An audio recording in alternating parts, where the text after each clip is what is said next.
नमस्कार। आज हामी यो कौशी बगैँचाको लागि यो माटो कसरी बनाउन सकिन्छ भन्ने कुरामा थोरै यो प्र्याक्टिकल कुराहरू चाहिँ त्यो सोइल मिडिया अथवा माटोको कम्पोजिसन कसरी हल्कासँग बनाउन सकिन्छ भन्ने कुरा तपाईँलाई प्र्याक्टिकल देखाउँछु। यहाँ तपाईँले अलि हेर्नु होला, यहाँ हामीले विभिन्न सामग्रीहरू राखेका छौँ। जस्तै यो चाहिँ कोकोपिट भयो। यो कोकोपिटलाई भिजाएर अब तपाईँको पाउडरको फर्ममा चाहिँ यस्तो हुन्छ, यो पाउडर भइहाल्यो। यो चाहिँ हामी माटोमा दुई भाग मिसाउँछौँ। पहिलो सुरु हाम्रो यो अलि बलौटे टाइपको माटो अथवा ढिस्कोको माटो अथवा 1 मिटरभन्दा मुनितिरको माटो चाहिँ यो हामी 3 भाग जति मिसाउँछौँ। त्यसपछि हामी यसमा भर्मी कम्पोस्ट 1 भाग मिसाउँछौँ, यो हामी मिसाउँछौँ। त्यसपछि अरू यो चाहिँ एक्स्ट्रा कुराहरू हो, यो चाहिँ पटकर मल 1 भाग पनि मिसाउन सकिन्छ, यो नर्सरीहरूमा किन्न पाइन्छ। अनि अर्को चाहिँ यो हल्का हुने गरी त्यस्तै अरू इन्ग्रेडियन्ट्समा चाहिँ यो खस्रो खालको यस्तो कालो खरानी हामी राख्न सकिन्छ, यो पनि 1 भाग राख्न सकिन्छ। यिनीहरूलाई चाहिँ कसरी हामीले हल्कासँग माटो कम्पोजिसन गर्न सकिन्छ भन्ने कुरा चाहिँ तपाईँलाई यहाँ प्र्याक्टिकल्ली देखाउँछौँ। यसको लागि चाहिँ हामी पहिला नापेर तपाईलाई यो कुरा देखाउँला। जस्तै यसको लागि हामीले लगभग अहिले सानो नमुनाको रूपमा चाहिँ यसलाई चाहिँ हामी 3 भाग मिसाउँछौँ। सानो जस्तै यो 1 भाग भयो,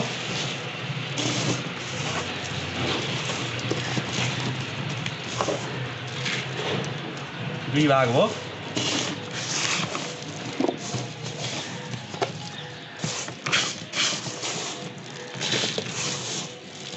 ल यो चाहिँ हामी 3 भाग मिसायो। यो बलौटे टाइपको हाम्रो नर्सरीको माटो हो अथवा हामी ढिस्कोको अथवा सतहमा खेतबारीमा सतहभन्दा लगभग 2-3 फिट मुनितिरको माटोलाई यसरी निकाल्न सक्छ। यसलाई चाहिँ हामी यो 3 भाग भनेका छौँ।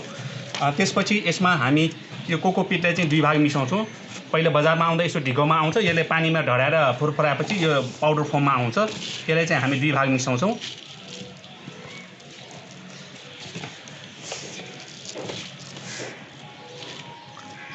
यो हामी 2 भाग मिसायौँ, यो 2 भाग हो। अनि त्यसपछि यसमा भर्मी कम्पोस्ट 1 भाग मिसाउँछौँ, यो चाहिँ भर्मी कम्पोस्ट हो।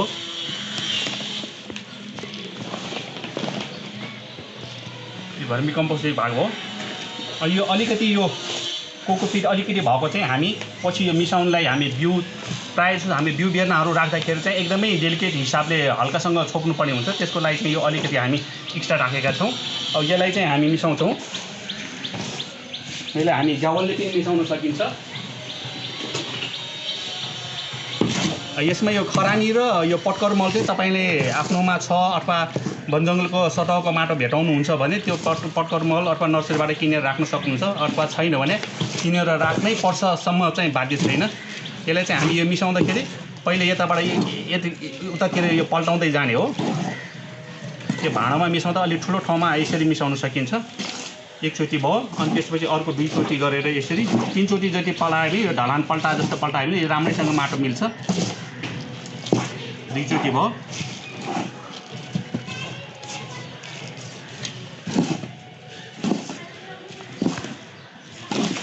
यसरी गर्न सकिन्छ। अब यसलाई चाहिँ तपाईँहरूले विभिन्न भाँडोमा तपाईँले भर्न सक्नुहुन्छ। जस्तै मैले केही भाँडोको नमुनाहरू यहाँ ल्याइरहेको छु। जस्तै एउटा तपाईँले यो पोली ब्यागहरूमा भर्न सक्नुहुन्छ। यसलाई चाहिँ कसरी भर्न सकिन्छ, जस्तै यो बजारमा यो एलइडी प्लास्टिक भनेपछि यो नर्सरी ब्यागको रूपमा तपाईँले ल्याउन सक्छ। बजारमा यो किलोको 350, 320 अथवा 300 को हाराहारीमा पाउँछ। यो विभिन्न साइजमा पाउँछ। यो 1 फिट बाई 12 इन्ची, 14 इन्चीदेखि 18 इन्ची साइजसम्म पाउँछ। यसलाई चाहिँ अब यो प्लास्टिक यस्तोमा अब यो झोलाकै सट्टा यही चाहिन्छ पनि छैन, घरमा तपाईँको आँटाको झोला, यस्तो आँटाको झोलाहरू छ भने यसरी पनि गर्न सक्नुहुन्छ। यो आँटाको झोला भयो है, यसमा पनि यसरी रोप्न सकिन्छ। यसलाई चाहिँ बनाउँदाखेरि पहिले यो प्लास्टिक झोलालाई यसरी सानो 2 इन्ची जति यसरी पल्टाएर यसलाई चाहिँ पङ्चिङ अथवा यो फाइल पङ्चिङ मेसिनले चाहिँ तपाईँले पाल बनाउन सक्नुहुन्छ। यसरी 2टा 3टा जति यो पाल बनायो भने यो 6वटा जति पाल बन्छ यसरी।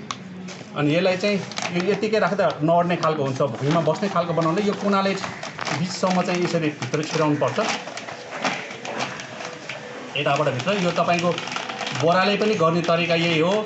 तपाईँको प्लास्टिकको झोला, आँटाको झोला, सरफको झोला, यिनी पापडको झोला, जुनसुकै झोलाले पनि यसरी गर्न सकिन्छ। यो भित्रको यो भाग चाहिँ यो आधी जति यति पसेपछि यहाँ अलिकति यो बिट माऱ्यो भने तपाईँलाई माटो भर्नलाई सजिलो हुन्छ।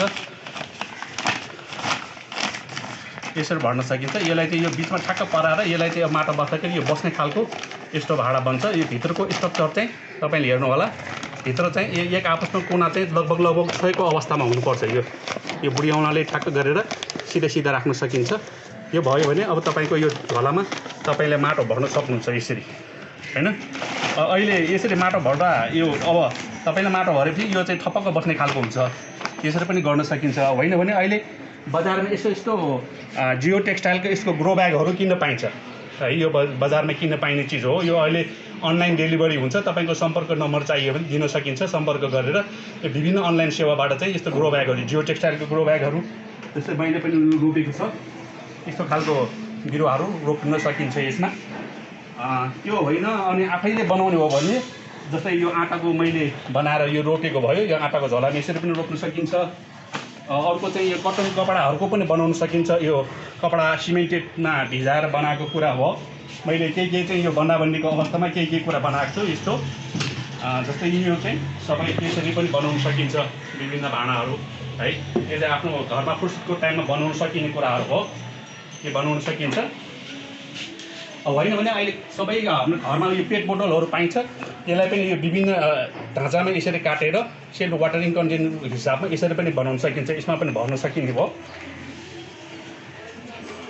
त्यो बाहेक अहिले रेडिमेड पाउने भनेको यो बजारमा सानो भाँडाहरू यस्तो पाइन्छ। यसमा पनि यो सोइल मिडियाहरू भरेर गर्न सक्नुहुन्छ। यस्तोमा सकिन्छ। अहिले बरन्दामा झुनाउने खालको तपाईँले यस्तो ब्यागहरू पनि पाउनुहुन्छ। यिनीहरूलाई पनि तपाईँले राख्न सक्नुहुन्छ। त्यसपछि यहाँ केही कुरा हामीले यो जस्तै रियुजको हिसाबबाट हामीले यो टेरापटहरू जस्तै त्यस्तो टेट्रापटहरूमा पनि हामीले यो 2-4 वर्ष नै भइसक्यो। यसलाई राम्रोसँग यो अर्किडहरू विभिन्न फुल बिरुवाहरू यो टेट्रापटहरूमा जुसको भाँडाहरूमा पनि गर्न सकिन्छ।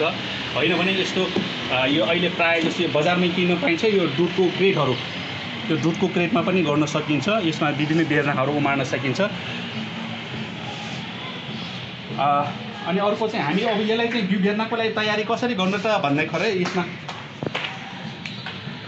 बिउ बेर्नको लागि हामी प्र्याक्टिकल गर्दाखेरि एक सिजनको बिउको लागि हामीले घरमा यस्तो सानो कार्टुन बक्सलाई नै यस्तो 4 औँला जति काटेर यसमा नै सिँचाइको रूपमा गर्न सकिन्छ।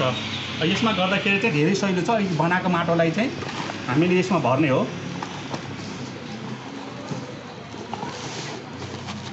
यसमा यसरी सरक्क भयो भने हल्का खालको माटो बन्छ। यसलाई चाहिँ अलिकति अब हामी यो आधुनिक कृषिमा काम गर्दाखेरि चाहिँ सकभर यो 4 इन्चीको सिट्रेहरू पनि हामी प्लास्टिकको विभिन्न भाँडाको सिट्रेहरू पनि किन्न पाइन्छ। रेडिमेड ट्रेहरू पनि पाइन्छ। यसलाई चाहिँ यसरी गरेपछि अब बिउ हाल्दाखेरि चाहिँ छरेर हाल्ने होइन कि अब लाइनमा हाल्ने प्रयास गर्नु पर्यो। यो आधुनिक कृषिले त्यही सिकाउँछ। हरेक बिउ र रोप्ने कुरा र बिउ हाल्ने कुरा चाहिँ सबै लाइनमा नै गरिन्छ। यसमा चाहिँ अब त्यही भएर हामी अब यो 2-3 खालको बिउ कसरी हाल्न सकिन्छ भन्ने कुरा चाहिँ यसरी पहिले यो लाइनमा धर्का बनाउँछौँ। यसरी धर्का बनाउँदा यो लाइनमा यसमा गरेर यो बिउ बेर्नाहरू स्वस्थ तरिकाले उम्रिन्छ। यसलाई चाहिँ हामीले लाइन बाई लाइन यसरी यो सानो, किनभने यो 2-3 हप्तामा हामी बिउ रोप्न लगभग 4-5 पाट भएपछि हामीले यसलाई चाहिँ जर्खराउनु पर्ने हुन्छ, हार्डनिङ गर्नुपर्ने हुन्छ। त्यति बेला यो 4-5 पाट हुन्जेलसम्मको लागि चाहिँ यो कार्टुनको बक्स तपाईँको विभिन्न इलेक्ट्रोनिक प्याकिङ भएर आएको कार्टुन बक्सहरू भयो, बियर बोतल, चाउचाउ बोतलहरू भयो, तिनीहरूकै बट्टाबाटलाई पनि यो 4 इन्च जति काटेर यसमा बिउ बेर्नाहरू राख्न सकिन्छ। यसमा कसरी राख्न सकिन्छ भन्ने कुरा हामी तपाईँलाई जस्तै देखाउन सकिन्छ। जस्तै मैले यो रायोको बिउ ल्याएको छु। यो अहिले यो बर्खामा यो झरीमा पनि हुनसक्ने एउटा भेराइटी यो JY नम्बर 2 लिफ मस्टर्ड भनेर आएको छ। यो चाहिँ अहिले बर्खामा पनि लगाउन सकिने। प्रायः चाहिँ यो खुमल भेराइटी र यो हाम्रो मुस्ताङ भेराइटी चाहिँ डुकु निक्लिने अलिक गाह्रो हुने भएकोले यसलाई चाहिँ हामीले अब अहिले बर्खामा लगाउन सकिने रायोको भेराइटी हो। यसलाई चाहिँ हामीले यसो गरेर अब यसलाई चाहिँ लाइनमा कसरी लगाउने भन्ने कुरा चाहिँ यसलाई चाहिँ हातमा थोरै लिने हो। हातमा थोरै लिएर यसरी थोरै लिने अनि यो दायाँ हातले चाहिँ यो लाइनमा चाहिँ एक आपसमा नखप्टिने गरी यो सिन्दुर हाले जस्तो हाल्न सकिन्छ। यो भने धेरै नै मसिनो छ भने अलिकति सुक्खा बालुवामा हामीले बिउलाई मिसाएर त्यसपछि हाल्न सकिन्छ पातलो गरेर। यसरी बिउ हाल्दाखेरि धेरै जर्मिनेसन 100% हुन सक्ने र यसको सम्भाव्यता धेरै राम्रो हुन्छ छरेर हाल्नुभन्दा। बिउ पनि फारो हुन्छ, खेरो जाँदैन। यसलाई यसरी हाल्न सकिन्छ। अहिलेसम्म हाम्रो जिजु बाजेले सिकाएको हरेक कुरालाई धनियाँ पनि छर्ने, मुला पनि छर्ने, गहुँ पनि छर्ने भन्ने कुरामा अब आधुनिक कृषिमा चाहिँ हरेक कुरा बिउ बेर्नाहरू लाइनमा लगाउने तरिकालाई अनुसरण गरिन्छ। त्यही भएर यसलाई लाइनमा लगाउनुहोस्, 100% राम्रोसँग जर्मिनेसन हुन्छ। यसमा अलिकति नपोक बिउ चाहिँ हामी फेरि हाल्न सकिन्छ।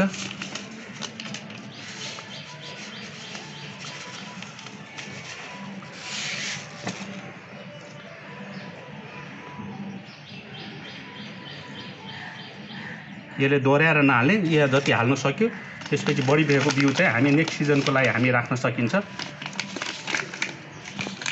अब हामीले यसमा बिउ राखिसकेका छौँ। अब यसले छोप्दाखेरि चाहिँ अहिलेसम्म हामी साधारणतया हातैले छर्ने, कोदालीले ज्यावलले छर्ने छ भने त्यसमा हामी नर्सरीको तरिका अनुसार चाहिँ हामी यसलाई चालेर मात्र बिउ बिरुवाले छर्नुपर्ने हुन्छ। यसलाई चाहिँ अब यो चाल्नीमा हालेर अथवा कुनै एउटा जालीले अथवा प्लास्टर चाल्ने जालीले यसरी यो चालेर हाल्न सकिन्छ है। यसरी चालेर हाल्दा यसमा भएको जर्मिनेसन चाहिँ 100% आउँछ। यसमा चाहिँ अर्को एउटा के पनि गर्नु सक्छ, जस्तै अघि यो बनाएको माटोमा तपाईँले यो छोप्ने माटो चाहिँ अझै हल्का हुनुपर्ने भएकोले यसमा अघिको यो बाँकी भएको यो कोकोपिट चाहिँ अझै मिलाएर यसलाई चाहिँ हल्का गर्न सकिन्छ। अनि यो हल्का गरेको चाहिँ तपाईँले यहाँ हाल्नुभयो भने चाहिँ यसको जर्मिनेसन चाहिँ एकदमै राम्रो हुन्छ। यो जति सानो बिउ भयो भने मजाले यसरी हाल्न सकिन्छ। यसको जर्मिनेसन चाहिँ 100% चाहिँ तपाईँको आउँछ। सस्तो बिउ, राम्रो दरो बिउ आउँछ। यसमा 5वटा पार्ट नभएसम्म यसमा पाल्ने हो। 5वटा पार्ट भएपछि हामी सानो पोली ब्यागहरूमा 4x6 को पोली ब्यागहरू, दुधको प्याकेट, तेलको प्याकेटमा अथवा हामीले चाहिँ अरू यो पट मेकरहरूमा बनाएकोमा हाल्न सकिन्छ। जस्तै यसमा सानो भाँडा भन्दाखेरि हामीले यहाँ देखाउन सकिन्छ। तपाईँले अब यसमा उम्रेको बिउ बेर्नाहरू, यो चाहिँ बेर्ना तयारी भयो। यसमा अब 4 देखि 6 हप्तामा यो झन्डै 4-5वटा पात हुन्छ। त्यसपछि चाहिँ यसको आकार चाहिँ झन्डै यस्तो सेपमा आउँछ। यहाँ तपाईँलाई देखाउँला। यो चाहिँ हामी दुधको क्रेटमा अस्ति 4-5 हप्ता अगाडि चाहिँ हामीले यो बेर्ना बनाएको। यो चाहिँ यतातिर त मैले गाजर छरेको भयो अलि लाइनमा, यतातिर चाहिँ यो काउली भयो, यता ब्रोकाउलीहरू। यो चाहिँ अब सार्ने बेला, यो 4-5वटा पार्ट भएपछि जर्खराउने बेला भयो। यसलाई चाहिँ 2टा भाँडामा सकिन्छ। एउटा चाहिँ यस्तो हामी कहाँ यो डिस्पोजेबल यो चिया खाने गिलासहरूमा अथवा यो कोक फ्यान्टा खाने, सफ्ट ड्रिङ्क खाने यस्तो ग्लासहरूमा गर्न सकिन्छ भने अर्को एउटा राम्रो नमुना चाहिँ के गर्न सकिन्छ त भन्दाखेरि हामीले यस्तो पट मेकरमा अथवा यस्तो अहिले बजारमा किन्न पाइन्छ। यो यस्तो पट मेकर सबैको घरमा नहुन पनि सक्छ। यो पट मेकरमा बनायो भने तपाईँले सानो यो नर्सरी ब्यागहरू, यो हार्निङ गर्ने जर्खराउने भाँडाहरू यसले पनि बनाउन सकिन्छ। होइन यस्तो कुरा अब छैन, यो हुन त यो भाटाभेटिनीको टुल सेक्सनमा किन्न पाइन्छ भनेको छ, तपाईँहरूले प्रयास गर्नु होला। नभए चाहिँ यसको सिसीहरू सबैको घरमा पाइन्छ, तयार गर्नु होला। यसको यतातिरको फेद चाहिँ 3 अम्लो, यतातिरबाट 3 अम्लो जति त्यसमा बेरेर हामीले चाहिँ यो ठाउँ बनाउन सकिन्छ।